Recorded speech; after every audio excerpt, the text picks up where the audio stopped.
नमस्कार। इस क्लासेस में आप सभी का स्वागत है दोस्तों। चैनल पर पहली बार विजिट कर रहे हैं, चैनल को सब्सक्राइब करने के साथ साथ बेल आइकन को प्रेस करना ना भूलें। दोस्तों, पर्यावरण अध्ययन यानी ईवीएस के 550 क्वेश्चन एनसीईआरटी बेस्ड हम करा रहे हैं, जिसमें दोस्तों ये 7वां वीडियो लेक्चर है, जिसमें आपके 2022 सीटेट एग्जाम के लिए बहुत ही ज्यादा महत्वपूर्ण क्वेश्चन है। ठीक है दोस्तों, तो आप लोग ध्यान से देखिए दोस्तों।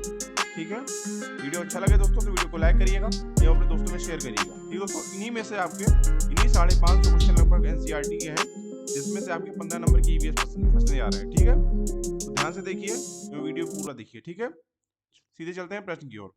पहला प्रश्न देखिए तो क्या कह रहा है। रेणु की दादी उसे सूखा कुआं दिखाते हुए बताती है कि 15 से 20 वर्ष पहले कुएं में पानी था, लेकिन अब यह पूर्णतः सूख गया है। कुएं में पानी सूखने का यह क्या कारण हो सकता है। पहला देखिए, पेड़ों, कुएं तथा उनके आसपास के स्थानों को मिट्टी को अब सीमेंट से ढक दिया गया है। दूसरा, आसपास के इलाके में बहुत सारे बोरिंग पंप लग गए हैं। तीसरा, प्रत्येक व्यक्ति के घर में अब नल होने के कारण कोई भी कुआं का प्रयोग नहीं करता। ऑप्शन देखिए दोस्तों क्या कहते रखा है। पहला ऑप्शन देखिए ए, केवल पहला सही है। बी देखिए, एक और दो दोनों सही है। सी देखिए, केवल 3 सही है। या डी देखिए, केवल 2 सही है। बताना उसका राइट आंसर कौन सा होगा। तो दोस्तों सी ऑप्शन आपका केवल 3 सही है, बिल्कुल राइट आंसर होगा इस प्रश्न के लिए। ठीक है, प्रत्येक व्यक्ति के घर में अब नल होने के कारण कोई भी कुएं का प्रयोग नहीं करता। ठीक है दोस्तों, तो इस हिसाब से तीसरा ऑप्शन आपका इस प्रश्न के लिए बिल्कुल राइट हो जाएगा। ठीक है, चलते हैं अगले क्वेश्चन की ओर। दूसरा क्वेश्चन देखिए उसमें क्या कह रहा है। सीढ़ीदार कुएं अथवा बावड़ी से संबंधित निम्नलिखित में से कुछ कथन दिए गए हैं। पहला देखिए, वे जल भंडारण तथा संरक्षण की पारंपरिक व्यवस्था थी। दूसरा, सामुदायिक स्रोत के रूप में उनका प्रयोग होता था। तीसरा, उनका निर्माण मुख्यतः वर्षा रहित राज्यों में होता था। चौथा, उनमें केवल संदूषित जल होता था। उपयुक्त में से कौन से कथन सही है। पहला देखिए, केवल दूसरा। बी, पहला और दूसरा। सी, पहला दूसरा तथा तीसरा। या डी, केवल पहला। बताना दोस्तों राइट आंसर कौन सा होगा। तो दोस्तों सी ऑप्शन आपका पहला, दूसरा तथा तीसरा बिल्कुल राइट हो जाएगा इस प्रश्न के लिए। ठीक है, पहला, दूसरा और तीसरा। ठीक है, वे भंडारण तथा संरक्षण की पारंपरिक व्यवस्था थी। सामुदायिक स्रोत के रूप में उनका प्रयोग होता था। उनका निर्माण मुख्यतः वर्षा रहित राज्यों में होता था। ठीक है, तो सी ऑप्शन इस प्रश्न के लिए बिल्कुल राइट हो जाएगा। ठीक है, चलते हैं अगले क्वेश्चन की ओर। तीसरा क्वेश्चन देखिए तो क्या कह रहा है। तरुण भारत संघ नामक समूह संबंधित है। ए, पुरानी झीलें पुनर्निर्मित पुनः निर्मित करने से। बी, विशेष रूप से सक्षम बच्चों को सिखाने में मदद करने से। सी, स्कूलों में दोपहर का पका हुआ भोजन उपलब्ध करवाने से। या डी, आर्थिक रूप से कमजोर वर्ग के बच्चों के लिए निःशुल्क कोचिंग कक्षाएं चलवाने से। बताना दोस्तों राइट आंसर कौन सा होगा। दोस्तों ए ऑप्शन आपका तरुण पुरानी झीलें पुनः निर्मित करने से। ठीक है, ये ऑप्शन बिल्कुल राइट हो जाएगा इस प्रश्न के लिए। ठीक है, तो तरुण भारत संघ नामक जो समूह है वो पुरानी झीलों को पुनः निर्मित करने से संबंधित है। ठीक है दोस्तों, तो ये ऑप्शन इस प्रश्न के लिए बिल्कुल राइट हो जाएगा। चलते हैं अगले क्वेश्चन की ओर। चौथा क्वेश्चन देखिए क्या कह रहा है। रेखा की माँ के लिए रोजाना तालाब से लाए गए पानी में फिटकरी डालती हैं।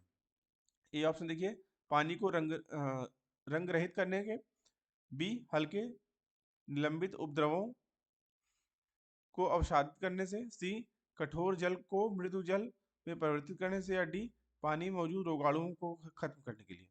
बताना उसका राइट आंसर कौन सा होगा। तो दोस्तों बी ऑप्शन आपका हल्के निलंबित उपद्रवों को अवसादित करने से। ये बी ऑप्शन आपका इस प्रश्न के लिए बिल्कुल राइट हो जाएगा। ठीक है, चलते हैं अगले क्वेश्चन की ओर। पांचवा क्वेश्चन देखिए तो क्या कह रहा है। के लिए मछली घर यानी एक्वेरियम को हवा वाला पंप रखा जाता है। ए, पानी को साफ करने के लिए। बी, जलीय पौधों को अधिक कार्बन डाइऑक्साइड उपलब्ध कराने के लिए। सी, अधिक ऑक्सीजन को पानी में घुलने देने के लिए।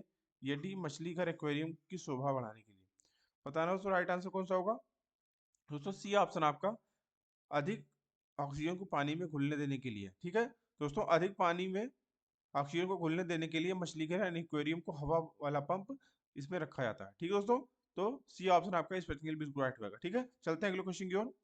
सातवां क्वेश्चन छठा क्वेश्चन देखिए तो क्या कह रहा है। एक विलेय का विघटन दर पर निर्भर करता है। ए दाब, बी तापमान, सी सतह क्षेत्र या डी भार। बताना दोस्तों राइट आंसर कौन सा होगा। दोस्तों बी ऑप्शन आपका तापमान जो है यानी टेम्परेचर बिल्कुल राइट आंसर रहेगा इस प्रश्न के लिए। ठीक है, एक विलेय का विघटन दर टेम्परेचर यानी तापमान पर निर्भर करता है। ठीक है दोस्तों, चलते हैं अगले क्वेश्चन की ओर। 7वां क्वेश्चन देखिए क्या कह रहा है। वाष्पीकरण की प्रक्रिया निम्नलिखित में से किस स्थिति में सबसे धीमी होगी।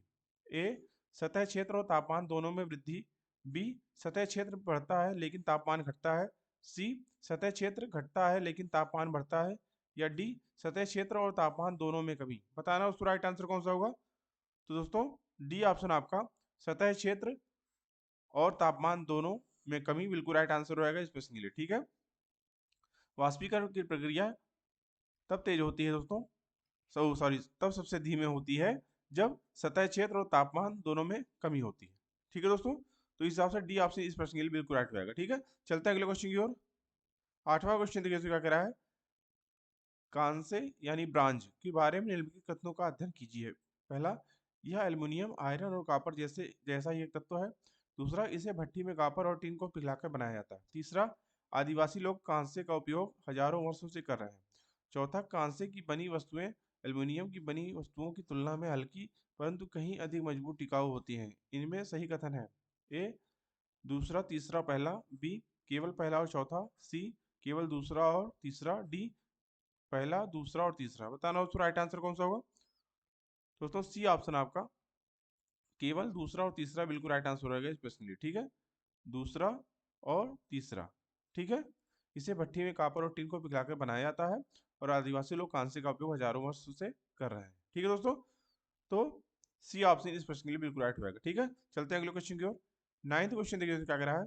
कांसा ब्रांज दो धातुओं का मिश्रण है। ये धातुएं हैं। ए तांबा और लोहा यानी आयरन, बी एल्युमिनियम और टिन, सी तांबा और जस्ता, या डी तांबा और टिन। बताना उसका राइट आंसर कौन सा होगा। दोस्तों डी ऑप्शन आपका तांबा और टिन जो है बिल्कुल राइट आंसर होगा इस प्रश्न के लिए। ठीक है, तो कांसा ब्रांज जो होता है वो दो धातुओं का मिश्रण है। किन दो धातुओं का है। तांबा और टिन का मिश्रण है। ठीक है, चलते हैं अगले क्वेश्चन की ओर। 10वां क्वेश्चन देखिए तो क्या कह रहा है। मृत सागर क्या है। ए ऐसा सागर जिसका पानी जहरीला होता है, बी ऐसा सागर जो सभी महासागरों व सागरों से ज्यादा नमकीन है, सी ऐसा सागर जिसमें ज्वार भाटे बहुत तीव्र गति से आते हैं, या डी ऐसा सागर जिसमें जहाज चलाना खतरनाक होता है। बताना उसको राइट आंसर कौन सा होगा। दोस्तों बी ऑप्शन आपका बिल्कुल राइट होएगा इस प्रश्न के लिए। ठीक है, तो मृत सागर जो होता है ऐसे सागर जो सभी महासागरों व सागरों से ज्यादा नमकीन होता है वह मृत सागर कहलाता है। ठीक है दोस्तों, तो बी ऑप्शन इस प्रश्न के लिए बिल्कुल राइट होएगा। ठीक है, चलते हैं अगले क्वेश्चन की ओर। 11वां क्वेश्चन देखिए क्या कह रहा है। कांसे के बारे में सही कथन चुनिए। पहला, कांसा लोहे चांदी तथा स्वर्ण की भांति एक तत्व है। दूसरा, कांसे को तांबा तथा टिन से पिघलाकर तैयार किया जाता है। तीसरा, कांसा अत्यंत मजबूत होता है और इससे तोप तथा मूर्ति बुत बनाई जाती थी। चौथा, कांसे के बर्तन एल्युमिनियम के बर्तनों की तुलना में हल्के और अधिक मजबूत होते हैं।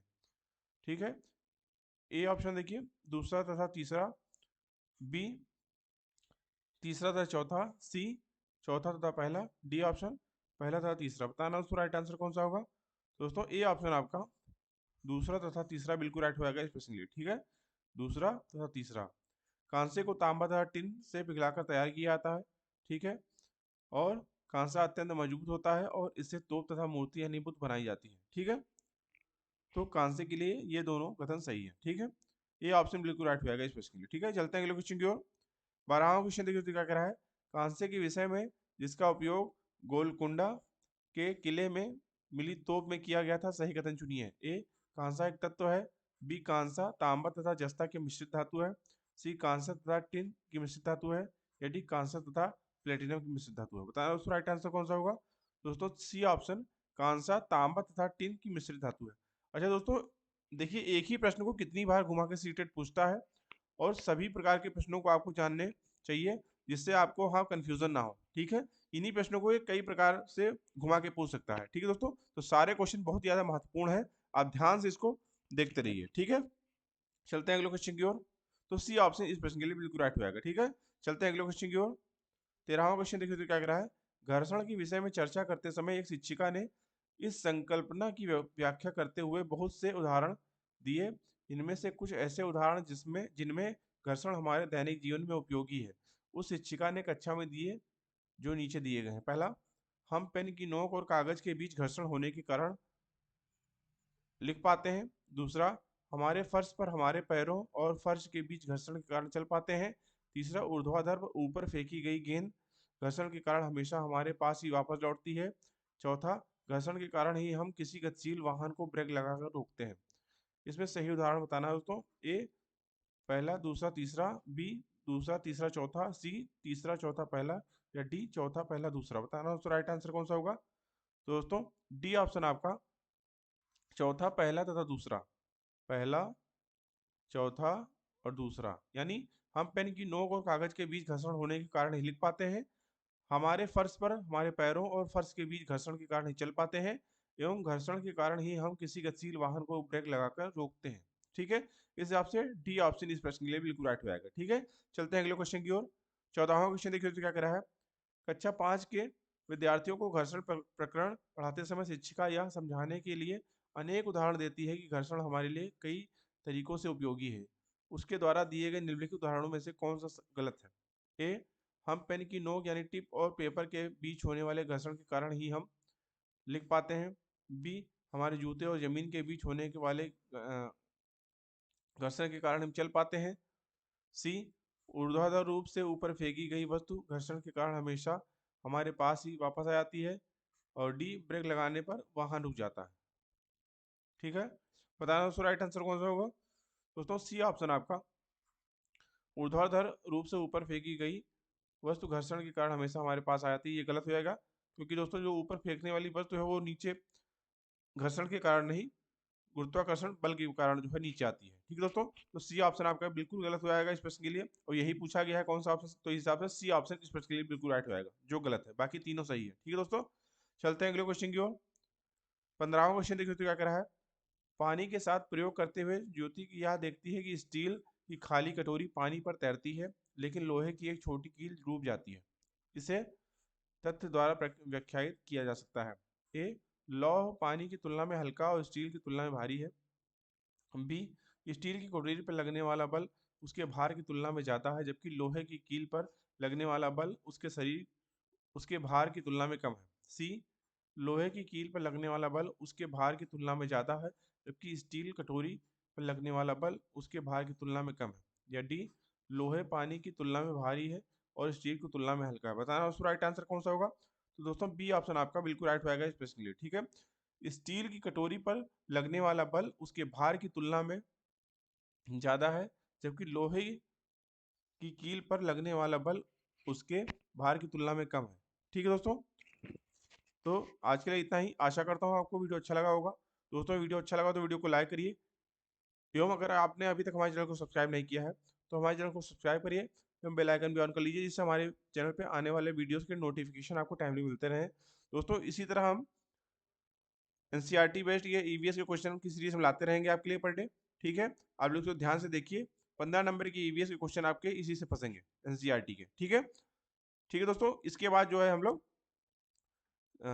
ईवीएस की पेडागोजी चलाएंगे। ठीक है दोस्तों, तो मिलते हैं अगले वीडियो में, तब तक के लिए धन्यवाद, जय हिंद।